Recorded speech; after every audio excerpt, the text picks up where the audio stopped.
السلام علیکم، good morning, صبح پاکستان میں خوش آمدید۔ میں ہوں آپ کا میزبان محمد شعیب۔ منڈے مبارک، نیا ہفتہ، نئی انرجی اور نئی سی خبریں تو یوں بن رہی ہیں قطر سے، اور آئندہ آنے والے کچھ دنوں میں خبریں وہیں سے بنتی چلی جائیں گی، چونکہ دنیا فٹ بال کا سب سے بڑا میلہ سج چکا ہے۔ پہلا میچ ہو چکا ہے، قطر کو بہرحال شکست کا سامنا کرنا پڑا اس پہلے میچ میں، بٹ لیٹس سی آگے آنے والے میچز میں کیا ہوتا ہے۔ فیفا فٹ بال ورلڈ کپ کی ہم بات کریں، رنگا رنگ افتتاحی تقریب کا انعقاد ہو، کچھ ویژولز آپ کو اس وقت اسکرین پر ہم دکھا بھی رہے ہیں، اور اس میگا ایونٹ میں 64 میچز قطر کے 5 شہروں میں 8 اسٹیڈیمز میں کھیلے جائیں گے۔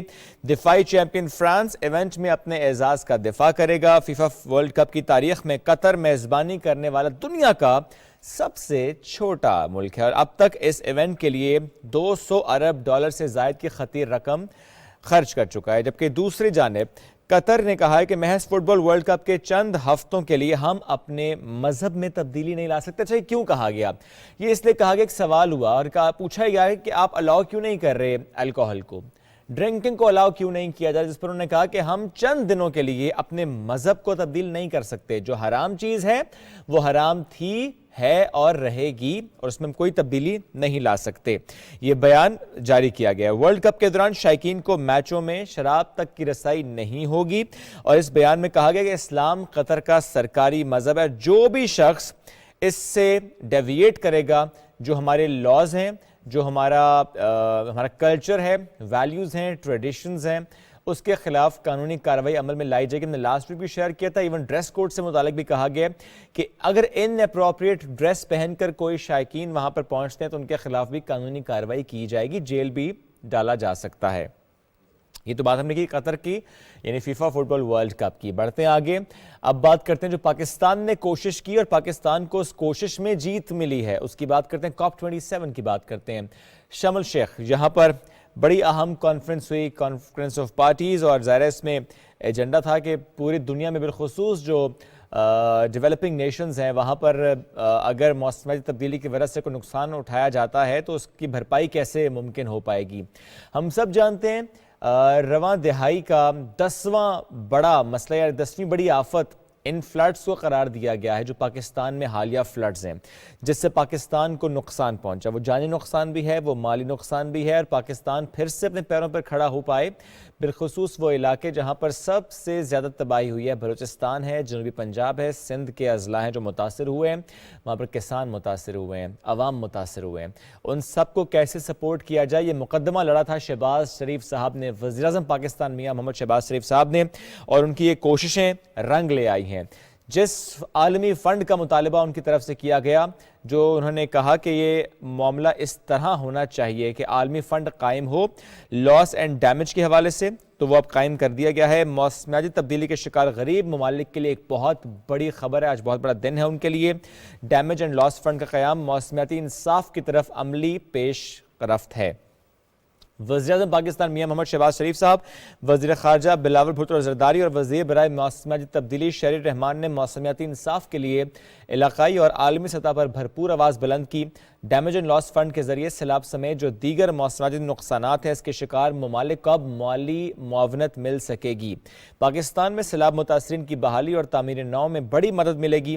وزیراعظم محمد شہباز شریف صاحب نے کہا کہ پاکستان کی سربراہی میں G77 اور چین کے پلیٹ فارم سے لاس اینڈ ڈیمیج کے جو مطالبہ ہے اس کی منظوری کے لیے پاکستان نے کامیابی سے قیادت کی ہے، اور انہوں نے ٹویٹ جو ہم نے شیئر بھی کیا ابھی آپ سے، انہوں نے کہا کہ مطالبے کی منظوری بہترین سفارتکاری کا مظہر ہے جس کے نتیجے میں اس کو ممکن بنایا گیا ہے۔ انہوں نے اس حوالے سے کام کرنے پر وزیر خارجہ بلاول بھٹو زرداری صاحب کو اور سینٹر شہری رحمان صاحب کو، وزیر برائے موسمیاتی تبدیلی بھی ہیں، اور جو ان کی ٹیمز ہیں ان کی ان کاوشوں کو خاصا سراہا ہے کہ ان کی وجہ سے ہم یہ کر پائے ہیں، یہ ممکن ہو پایا ہے۔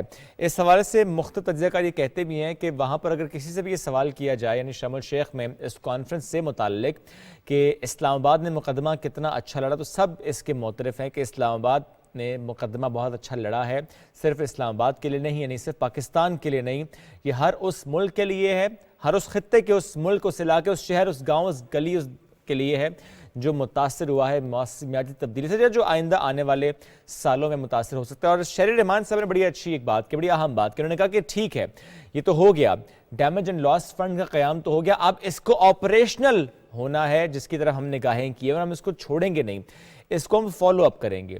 یعنی اب تک کا مقدمہ لڑ لیا، لاس اینڈ ڈیمیج فنڈ کا قیام ہو گیا، لیکن اب آپریشنل کیسے ہوگا اس پر اب بات کی جائے گی۔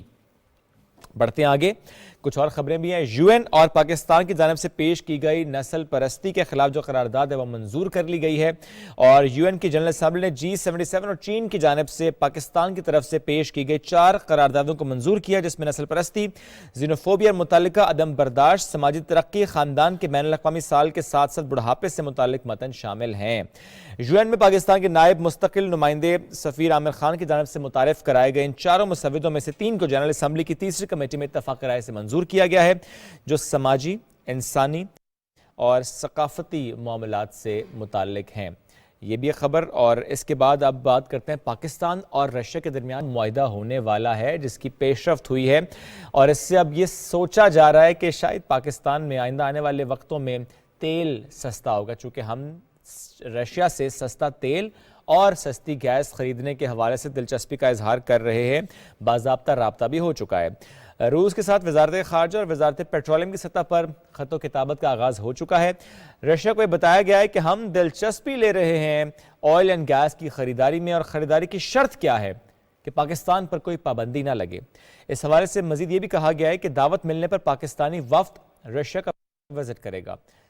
رشیا کا وزٹ اب پلان ہو رہا ہے with respect to this کہ ہم آئل اینڈ گیس وہاں سے خرید سکیں گے۔ روس سے تیل اور گیس کی خریداری قومی مفاد میں کی جا رہی ہے، عوام کے مفاد میں کی جا رہی ہے، اور پاکستان تیل اور گیس کی خریداری میں کسی بھی گلوبل یا انٹرنیشنل ٹریٹی کی خلاف ورزی نہیں کرے گا۔ اگر کوئی ایسا معاہدہ ہے یا کوئی ایسی شک ہے کہ جس کی خلاف ورزی کرنے پر کوئی پابندی لگ سکتی ہے پاکستان پر، تو پاکستان ایسا کوئی سٹیپ نہیں لے گا۔ ہاں، پر عوامی مفاد میں، قوم کے مفاد میں ظاہر یہ وزٹ پلان ہو رہا ہے، یہ ڈسکشنز ہو رہی ہیں۔ بڑھتے ہیں آگے، کچھ اور خبریں ہمارے پاس ہیں۔ پاکستانی لسٹ کا ذکر کرتے ہیں عامر شہزاد اوان۔ پاکستان اور افغانستان غیر سگالی سائیکل ٹور کے دوران اس وقت سکھر میں پہنچ چکے ہیں اور پرچم لہرائے۔ 26 ستمبر کو جھنگ سے انہوں نے اپنے سفر کا آغاز کیا تھا، مختلف علاقوں سے ہوتے ہوئے افغانستان پہنچے، جہاں سیاحتی اور تاریخی مقامات کا انہوں نے دورہ کیا، یعنی ٹور ڈی افغانستان آن سائیکل یہ ان کا مکمل ہو رہا ہے۔ اور نوجوان سائیکلسٹ نے کہا کہ یہ ٹور انہوں نے دنیا میں پاکستان کا سافٹ امیج اور پاکستانی عوام کی محبت کا پیغام پہنچانے کے لیے شروع کیا ہے۔ سفر ہوتا ہوا اب پہنچ چکا ہے سکھر۔ سفر کیسا رہا، کیا انہوں نے گفتگو کی، رپورٹ ہے ہمارے پاس، آپ کو سنواتے ہیں۔ اچھا، رپورٹ نہیں ہے، بہرحال ان کی گفتگو ہمارے پاس ضرور ہے، بٹ چلیں ویل ٹرائی کہ آگے چل کے آپ کو سنائیں۔ بڑھتے ہیں آگے، سائیکل کے بعد لے کر چلتے ہیں تھل جیپ ریلی کی جانب، جو کہ یوں تو ختم ہو چکی ہے، لیکن حالات کیا رہے، جیت کس کے حصے میں آئی، اس کی بات کر لیتے ہیں۔ 7ویں تھل جیپ ریلی دلچسپ مقابلوں کے بعد مکمل ہوئی ہے۔ پریپیئرڈ کیٹیگری میں نادر مکسی سب سے آگے رہے ہیں اور 190 کلومیٹر کا فاصلہ 2 گھنٹے 10 منٹ اور 15 سیکنڈ میں طے کیا ہے۔ فائنل راؤنڈ یہاں پر 38 ریسرز نے حصہ لیا۔ آصف فضل چودھری 2 گھنٹے 12 منٹ 35 منٹ میں مقررہ فاصلہ طے کر کے دوسرے نمبر پر رہے ہیں۔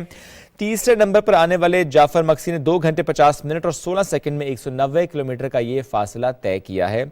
شائقین کی بڑی تعداد فائنل راؤنڈ دیکھنے کے لیے موجود تھی۔ چلیں بڑھتے ہیں آگے اور کچھ پھلوں کی بات کرتے ہیں۔ موسم بدلتا ہے، نئے پھل آتے ہیں، دکانوں پہ ہمیں نئے نئے پھل نظر آتے ہیں، ریڈیو پر بھی نئے نئے پھل نظر آتے ہیں، پھر دل بھی کرتا ہے کہ اب موسم بدل چکا ہے تو ان پھلوں کا استعمال کیا جائے۔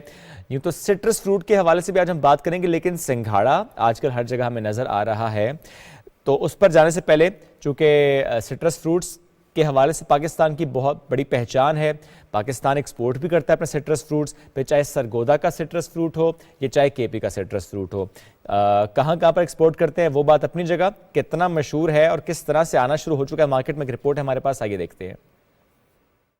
صوبہ پنجاب میں ترشاوا پھل 4 لاکھ ایکڑ سے زائد رقبے پر لگائے گئے ہیں۔ سٹرس کی 95% پیداوار بھی پنجاب میں ہوتی ہے۔ پاکستان میں سیڈ لیس مالٹے، گریپ فروٹ اور کنو کی اقسام کے متعارف ہو جانے کے بعد ترشاوا پھلوں کی اہمیت اور بھی بڑھ گئی ہے۔ محکمہ زراعت پنجاب کے مطابق پھلوں کی سٹوریج، گریڈنگ اور شاخ سے توڑنے کے متعلق باغبانوں کو آگاہی نہ ہونے کی وجہ سے پھلوں کی پیداوار متاثر ہوتی ہے۔ ایک اندازے کے مطابق 40% جو ہمارا فروٹ ہے وہ ضائع ہو جاتا ہے، پوسٹ ہارویسٹ لاسز کی نظر ہو جاتا ہے اور ہمارا عالمی منڈیوں میں وہ رسائی نہیں ہو پاتی ہے۔ تو آپ نے جو پکنگ کرنی ہے وہ پراپر پکنگ کرنی ہے، اس کو گرانا نہیں ہے، ہلانا نہیں ہے جیسے فروٹ کو نیچے گرا دیتے ہیں۔ کاشتکار کو چاہیے کہ وہ پھل کو پراپر طریقے سے کاٹ کے ہارویسٹ کر کے اچھے سے کریٹ کے اندر ان کی گریڈنگ کر کے ان کی پیکنگ کرے اور ان کو مارکیٹ کے اندر لے کے آئے۔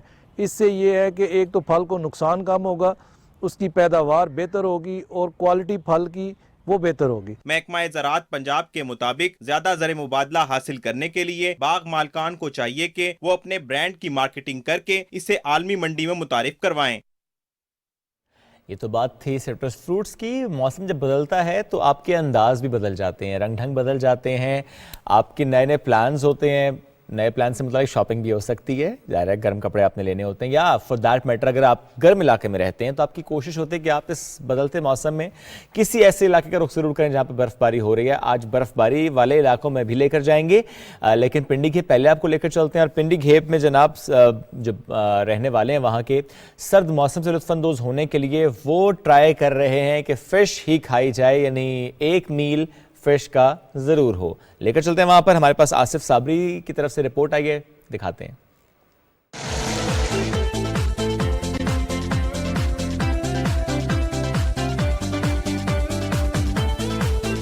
پنڈی گیپ موسم سرما کی پہلی بارش جہاں سردی کی شدت میں اضافہ لے کر آئی، وہیں پنڈی گیپ کے شہریوں کو سرد موسم کو لطف اندوز ہونے کا موقع مل گیا۔ بارش کے بعد سردی کی شدت میں اضافے کے بعد کھانوں کی دکانوں پر رش دیکھنے میں آ رہا ہے۔ کہیں کوئی تکہ کباب کھا رہا ہے تو کہیں فرائی کی ہوئی مچھلی، اور تو اور چپل کباب اور جلیبی کی دکانوں پر بھی لوگوں نے ڈیرے جما لیے۔ موسمی سوپ کی ریڑھیوں اور دکانوں پر بھی لوگوں کی آمد ہے۔ جب بات اتنی سردی کی ہو ہی رہی ہے تو اسکردو لے کر چلتے ہیں۔ اسکردو میں برف باری کے بعد کیا ہے نظارے اور وہاں پر معاملات کس قدر بدل جاتے ہیں۔ یوں تو جو ٹھنڈے علاقے ہوتے ہیں وہاں کے رہنے والوں کے لیے یہ سرد موسم خاصا مشکل ہوتا ہے، ظاہر ان کی آمد و رفت متاثر ہو جاتی ہے، ان کا رہن سہن متاثر ہوتا ہے۔ بہت سے لوگ تو سردی کے موسم میں دوسرے علاقوں کا رخ بھی کر لیتے ہیں، اور سردی کی شدت میں وہاں پر کتنا اضافہ ہوا ہے برف باری کے بعد، لے کر چلتے ہیں اسکردو۔ قاسم نسیم کی رپورٹ ہے ہمارے پاس، دیکھتے ہیں۔ بلتستان ڈویژن میں سردی کی شدت میں اضافہ ہو گیا ہے۔ ایک ہفتہ پہلے ہونے والی غیر متوقع برفباری کے بعد اسکردو شہر سمیت بلتستان کے دیگر اضلاع گانچے، شگر اور کھرمنگ میں بھی سردی کی لہر میں اضافہ ہوا ہے۔ بالائی علاقوں گلتری، شغرتھنگ، ارندو، شلا اور ڈوری کے علاقوں میں 6 انچ سے زائد برف پڑنے کی اطلاعات ہیں، جس کے باعث ان علاقوں کی رابطہ سڑکیں بھی آمد رفت کے لیے بند ہو گئی ہیں۔ قبل از وقت ہونے والی برفباری کے باعث لوگوں کی معمول کی مصروفیات بھی متاثر ہو گئی ہیں اور لوگ سردیوں کو بہتر انداز میں گزارنے کے لیے تیاریوں میں مصروف ہو گئے ہیں۔ چلیں جی بڑھتے ہیں آگے، ٹیلی ویژن کی بات کرتے ہیں۔ آج پاکستان سمیت دنیا بھر میں ٹیلی ویژن کا دن منایا جا رہا ہے۔ تو ہر دن ٹیلی ویژن کا ہے نا، کیونکہ آپ ٹیلی ویژن کے سامنے ہیں، بٹ ایک اسپیسیفک ڈے بھی ہوتا ہے اور آج وہ دن ہے کہ اس کو منایا جا رہا ہے۔ اور اس دن کے منانے کا مقصد کیا ہے کہ اس کی اہمیت کو اجاگر کیا جا سکے۔ تو آج کل ہر کوئی یہ کہتا ہے نا کہ اب ٹیلی ویژن کی وہ اہمیت نہیں رہی، آپ موبائل فون پہ ریلائی کرتے ہیں، بٹ آئی مسٹ سے کہ وہ موبائل فون پہ جو کانٹینٹ آ رہا ہوتا ہے، جو ویریفائڈ کانٹینٹ ہوتا ہے، وہ ٹیلی ویژن کا ہی ہوتا ہے۔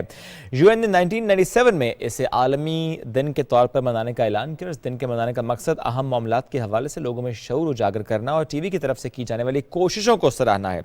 موجودہ دور میں الیکٹرانک میڈیا کا معلومات اور تفریح کی فراہمی میں اہم کردار ہے، اور ٹیلی ویژن کے ذریعے لوگ دنیا بھر میں رونما ہونے والے واقعات سے بر وقت آگاہی حاصل کرتے ہیں۔ پاکستان میں 26 نومبر 1964 تجرباتی بنیادوں پر لاہور سے ٹیلی ویژن کی نشریات کا باقاعدہ آغاز ہوا، اور بلیک اینڈ وائٹ اسکرین کے ساتھ پاکستان ٹیلی ویژن نے عوام کو معلومات، تفریح اور خبروں سے روشناس کر کے لوگوں کی زندگی میں رنگ بھر دیے۔ 1992 میں پہلی مرتبہ ملک میں نجی ٹیلی ویژن کا آغاز ہوا اور یوں ملک کے کونے کونے میں ٹیلی ویژن کی نشریات دیکھی جانے لگیں۔ ایک سروے کے مطابق پاکستان میں تقریباً 9 کروڑ کے قریب ٹیلی ویژن کے ناظرین موجود ہیں۔ دنیا میں ٹیکنالوجی کے انقلاب نے جہاں ریڈیو کی طرز بدلی، وہیں ٹیلی ویژن کا انداز بھی روایتی اینٹیناز اور سیٹلائٹ کیبل سے ہوتا ہوا اب ویب سائٹس اور مختلف اپلیکیشنز میں داخل ہو چکا ہے۔ یعنی اب آپ پاکستان ٹیلی ویژن کو بھی یوٹیوب پہ دیکھتے ہیں، ہمارے بہت سے کلپس اور سوشل میڈیا پر دیکھے جاتے ہیں۔ ٹیلی ویژن کی اپنی امپورٹنس ہے اور اب ظاہر ہے موبائل فون کا دور ہے، ڈیجیٹل میڈیا کا دور ہے، تو وہاں پر بھی چیزیں دیکھی جا رہی ہوتی ہیں۔ بڑھتے ہیں آگے، لے کر چلتے ہیں اب آپ کو پشاور، اور پشاور سے ہمارے پاس خبر یہ ہے کہ وہاں پر منفرد اینیمل اڈاپشن مہم کا آغاز کر دیا گیا ہے۔ اس خبر کی تفصیل کیا ہے اور کون ہے جو اس میں سب سے آگے ہمیں نظر آ رہا ہے، کریں گے اس سے ملاقات بریک کے بعد۔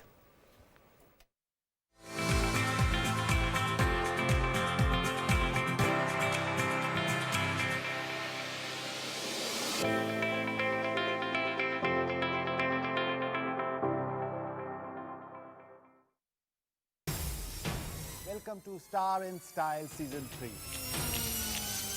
پاکستان ٹیلی ویژن کی 58 اینیورسری سیلیبریٹ کر رہے ہیں اس دفعہ ہم پورے منتھ میں پی ٹی وی فیسز کے ساتھ۔ روبینہ اشرف، سعدیہ امام، نیلما حسن، مونالیزا۔ وہ فرسٹ ڈے ہی نہیں اپنا بھولتا۔ کون نہیں آیا ماشاءاللہ اس شو میں؟ 8 دن تک ریہرسل کرتے تھے کہ بائی چانس ایکٹنگ سٹارٹ ہوئی۔ سیلیبریشن کے لیے نا میں نے کہا گولڈن کچھ پہنتی ہوں۔ یہ شور مچایا ہے پی ٹی وی کی سالگرہ کا دن آیا ہے۔ پی ٹی وی کی اینیورسری سیلیبریٹ کرنے بہت جلد آ رہی ہوں اسٹار اینڈ اسٹائل سیزن 3 میں، with one and only Asim یار Tiwana, only on P T V home. ستاروں کا جہاں۔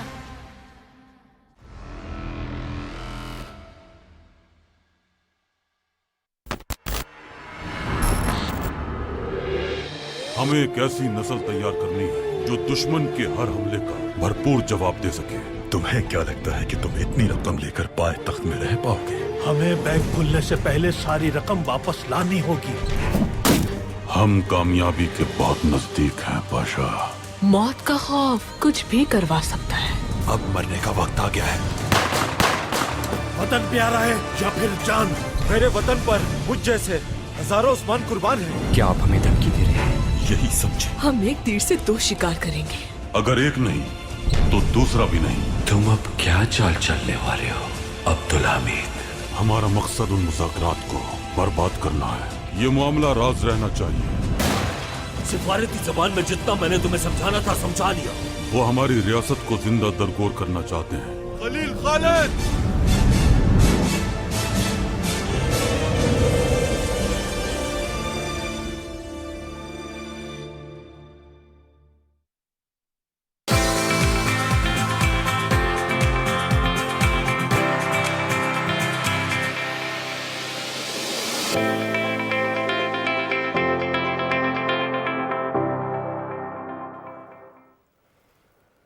Welcome back after the break, اور اب بات ہم کرتے ہیں سنگھاڑا کی، چونکہ اس سے پہلے ہم نے سٹرس فروٹس کی بات کی تھی، اور جب آپ کو ایک نیا فروٹ مارکیٹ میں بہت زیادہ نظر آنا شروع ہو جائے تو آپ سوچتے بھی ہیں اور آپ پوچھتے بھی ہیں، بالخصوص بچے ضرور پوچھتے ہیں واٹ از دیٹ فروٹ۔